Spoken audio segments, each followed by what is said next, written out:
继续来看高雄一个民众买塑胶袋仔来洗发票，伊伫2个月内买一台1块的塑胶袋仔买4600台，平均一工买76台，就是为着要增加得奖率。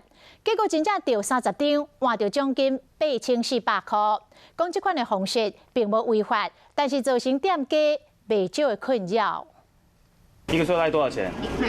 塑胶袋足俗的，直直买摕到几啊张发票。那我再买一个好了。有民众花了很多时间跟1块钱买塑胶袋，就为了增加发票的中奖率。 打出发票得奖的记录，9月、10月发票得30张，总共8400块。高雄这位民众2个月来买4600个1块塑胶袋，为着摕到4600张发票，一直伫店家的柜台进前来去。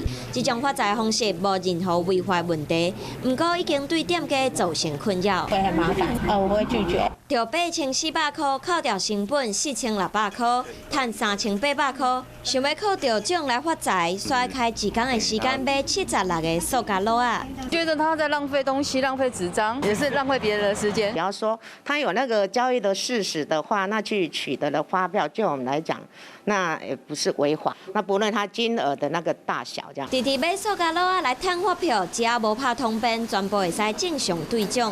不过开时间，阁有数千个1块的银角啊，造成店家和其他结销民众的困扰。最后，阁要看家己的运气敢有好，敢有价值，这件代志就要看人。